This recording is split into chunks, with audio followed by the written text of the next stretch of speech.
Bienvenidos a una sesión más de este ciclo del Círculo Bastiat, que estamos dedicando a analizar y a comentar el más reciente libro de Francis Fukuyama, El liberalismo y sus desencantados, o Cómo defender y salvaguardar nuestras democracias liberales. Ya vimos la introducción, ya vimos el primer capítulo en el cual Fukuyama nos da la respuesta a la pregunta ¿qué es el liberalismo clásico? Y en este segundo capítulo Fukuyama analiza la transición del liberalismo al neoliberalismo.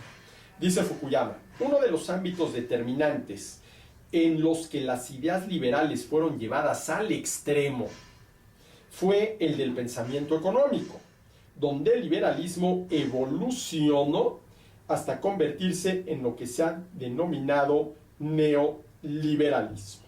¿Sí? Neoliberalismo. Neoliberalismo, que dice Fukuyama, menosprecia claramente el papel del Estado en la economía. Neoliberalismo que está basado fundamentalmente en la desregulación y en la privatización. En este segundo capítulo lo que encontramos pues es la crítica que Fukuyama hace precisamente a lo que él llama el neoliberalismo, que si es algo estrictamente económico, pues se identificaría con lo que se conoce como el consenso de Washington. Estos 10 medidas de política económica que fueron propuestas en 1989 por John Williamson, y que si a mí me preguntan, pues son las 10 propuestas de política económica que tienen que llevarse a la práctica si queremos mejorar los resultados económicos. Por ejemplo, ¿cuáles son los 10 puntos del consenso de Washington? Disciplina fiscal, ¿sí? Reordenación del gasto público, reforma tributaria, liberalización financiera, liberalización cambiaria, liberalización comercial, liberalización de la inversión extranjera directa, privatizaciones, desregulaciones y sobre todo aplicar en el ámbito de la economía el Estado de Derecho, que supondría reconocer plenamente, definir puntualmente y garantizar jurídicamente los derechos de los agentes económicos, lo cual a mí me parece que es lo correcto. Y sin embargo aquí Fukuyama pues tiene, por decir lo menos, sus dudas al respecto. ¿Sí? A ver, ¿qué dice Fukuyama? La creencia en la primacía de la libertad individual llevó a los neoliberales a oponerse también a la intervención del Estado en materia social. La creencia de los neoliberales en la primacía de la libertad individual, y la pregunta entonces es, ¿la libertad individual no tiene primacía? Lo primero que debería de garantizar un orden político, un orden económico, un orden jurídico, no es la libertad individual. Pero en fin, la creencia de los neoliberales en la primacía de la libertad individual los llevó a oponerse también a la intervención del Estado en materia social. ¿Qué quiere decir esto? Que a algunos neoliberales, no todos, se oponían a las políticas sociales de los gobiernos, que consisten esencialmente en la redistribución del ingreso. En el gobierno quitándole a parte de su ingreso, parte del producto de su trabajo, parte de su propiedad, para darle a B lo que no es producto de su trabajo, lo que no es su ingreso y por lo tanto lo que no le corresponde. Y hay una relación muy clara, ya lo comentaba yo en la sesión anterior, entre el ejercicio de la libertad individual y la propiedad privada, al grado de poder afirmar, y más que de poder, de deber afirmar, que la propiedad privada es la condición de posibilidad del ejercicio de la libertad individual. De tal manera que en la misma medida que limitas la primera, la propiedad privada, terminas limitando la segunda. Y déjenme poner un ejemplo. Vamos a suponer un país en el cual ¿sí? A los ciudadanos no les está prohibido dedicarse a la actividad económica que quieran. Bueno, pues uno diría que en ese país la libertad individual para producir, ofrecer y vender bienes y servicios está plenamente reconocida, puntualmente definida y jurídicamente garantizada. Pero vamos a suponer que en ese mismo país no está permitido ningún tipo de propiedad privada sobre ningún medio de producción. Entonces, a ver, si yo no puedo tener en propiedad privada el capital necesario para poder operar, por ejemplo, una carpintería, ¿puedo ejercer mi libertad individual para dedicarme a la carpintería? Pues evidentemente que no. Evidentemente que no. La propiedad privada de los medios de producción es una condición de posibilidad del ejercicio de la libertad individual para producir, ofrecer y vender. Y otro ejemplo, vamos a suponer un país en el cual a los ciudadanos no les está prohibido consumir lo que les dé la gana. Pues uno diría que en ese país el derecho a la libertad individual para demandar, comprar y consumir está plenamente reconocido, puntualmente definido y jurídicamente garantizado. Pero vamos a suponer que en ese país, por concepto del impuesto sobre la renta, que es el impuesto con el cual se gravan los ingresos de las personas, ingresos que no son otra cosa más que el producto del trabajo de cada quien, vamos a suponer que en ese mismo país el gobierno se queda con el 100% de los ingresos generados por los trabajadores, esclavizándolos. Bueno, ¿de qué me sirve tener formalmente la libertad para demandar, comprar y consumir lo que me dé la gana si no dispongo del ingreso necesario para poder, de entrada, comprar los bienes y servicios que quiero consumir? En la misma medida en la que se limita la propiedad privada sobre los ingresos, y esto se hace a través del cobro de impuestos, se limita el ejercicio de la libertad individual para demandar, comprar y consumir. ¿Sí? Comprar y consumir.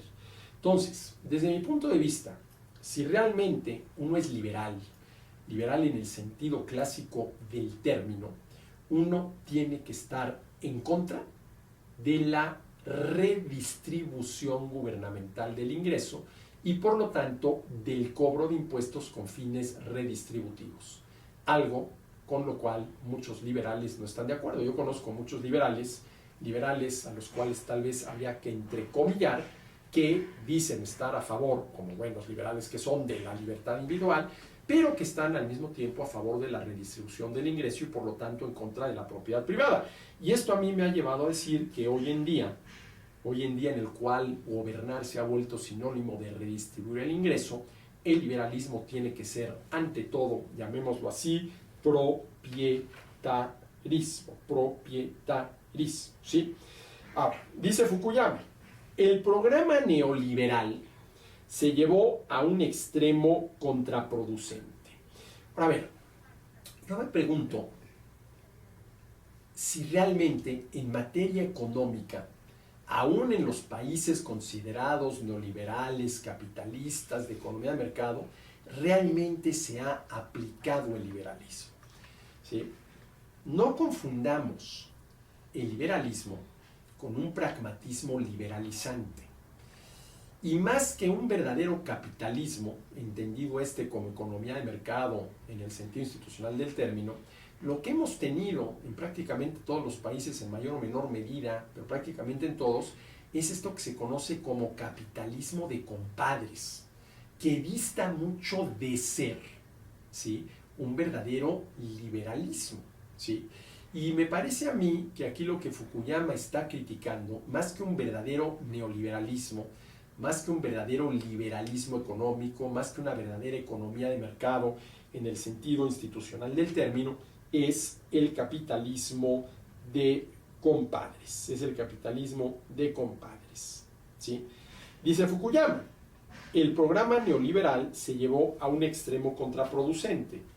Una percepción válida de la eficiencia superior de los mercados se convirtió en una especie de religión que se oponía por principio a la intervención del Estado. Ahora, ¿a qué tipo de intervención estatal se opone el liberalismo? No a cualquiera. Sí, se opone al tipo de intervención estatal que supone, por ejemplo, que el gobierno manipule precios o que el gobierno diga qué se produce, qué no se produce y si se puede producir en qué cantidades. Que el gobierno determine qué se puede importar, qué no se puede importar y lo que se puede importar, en qué cantidades y en qué condiciones. A ese tipo de intervención gubernamental en la economía sí se opone el liberalismo. Pero esto no quiere decir que el esquema liberal en materia económica no requiera del Estado, no requiera del gobierno, no requiera de un marco jurídico. Y esto nos remite a considerar la economía de mercado en el sentido institucional del término. A ver, una economía de mercado es aquella en la cual el intercambio, y eso es el mercado, el intercambio entre compradores y vendedores, es la actividad económica central en torno a la cual giran todas las demás, de tal manera que se produce para vender y se compra para consumir. Y una economía de mercado en el sentido institucional del término es aquella en la cual los derechos de los agentes económicos, por un lado, a la libertad individual para producir, ofrecer y vender, para demandar, comprar y consumir, y a la propiedad privada sobre los medios de producción necesarios para poder producir, ofrecer y vender, y sobre los ingresos indispensables para poder demandar, comprar y consumir, están plenamente reconocidos, puntualmente definidos y jurídicamente garantizados, y eso requiere de un Estado. Es decir, el liberalismo económico entendido como economía de mercado en el sentido institucional del término requiere un determinado marco jurídico que tiene que proporcionar el Estado. Y en este sentido, los liberales reconocemos la importancia del Estado o de los gobiernos para el buen funcionamiento de los mercados y nos oponemos a las intervenciones arbitrarias del gobierno en los mercados, por ejemplo, imponiendo precios, imponiendo cuotas de importación, expropiando bienes de producción, etcétera, etcétera, etcétera, ¿sí? De tal manera que tendríamos nosotros que empezar a distinguir, ¿sí? Luego, se refiere en este capítulo Fukuyama al libre comercio y dice que es una doctrina básica correcta. ¿Qué es el libre comercio? Pues el reconocer la libertad de las personas para establecer relaciones comerciales con quien más le convenga independientemente de su nacionalidad, Sin embargo, dice Fukuyama, y esto es cierto, que el libre comercio, sobre todo cuando se aplica en un país que durante muchos años fue proteccionista, tiene ciertos inconvenientes como lo es, por ejemplo, el de sujetar a los productores nacionales a la competencia que de pronto traen consigo las importaciones. Y la pregunta que se hace Fukuyama es ¿qué puede pasar si los productores nacionales no son capaces de competir con las importaciones? Pues lo que tiene que pasar, para decirlo muy claramente, aunque suene un tanto cuanto frío, es que esos productores nacionales tendrán que desaparecer y dedicarse a la producción de algún otro bien o servicio en el cual realmente sean competitivos, ¿sí? No puede haber libre comercio si no hay competencia, y la competencia siempre es una amenaza, ¿sí? Y quien no logre volverse competitivo, pues tendrá que salir del mercado. Y luego dice Fukuyama algo interesante, dice: el liberalismo bien entendido, en este caso quiere decir como él lo entiende, es compatible con una amplia gama de protecciones sociales proporcionadas por el Estado, afirmación con la cual yo estoy totalmente en desacuerdo y que me permite afirmar que, estrictamente hablando, Fukuyama no es un liberal, sino un socialdemócrata. Dice, un principio básico del liberalismo debería ser que se espera que los individuos sean responsables de su felicidad y de su vida, pero que el Estado tiene plena justificación para entrar en escena y ayudarlos cuando se ven sometidos a circunstancias adversas fuera de su control. Pero esto ya no sería liberalismo, sino socialdemocracia. Y el grado de ayuda depende de los recursos y otros compromisos del Estado, recursos del Estado destinados a ayudar a los más desprotegidos, que siempre salen del cobro de impuestos. ¿Y esto qué quiere decir? Pues que al final de cuentas la redistribución del ingreso no es otra cosa más que el gobierno quitándole a unos para darle a otros, ¿sí? Dice Fukuyama, los estados liberales requieren gobiernos lo bastante fuertes para hacer cumplir las normas y proporcionar el marco institucional básico en que los individuos puedan prosperar, con lo cual yo estoy totalmente de acuerdo. El problema está que entre las tareas que los estados deben desempeñar en sociedades liberales, según Fukuyama, está la redistribución del ingreso, que no es otra cosa más que la violación flagrante del derecho a la propiedad privada. Pues hasta aquí esta sesión de este ciclo del Círculo Bastiat y nos vemos y escuchamos en la próxima.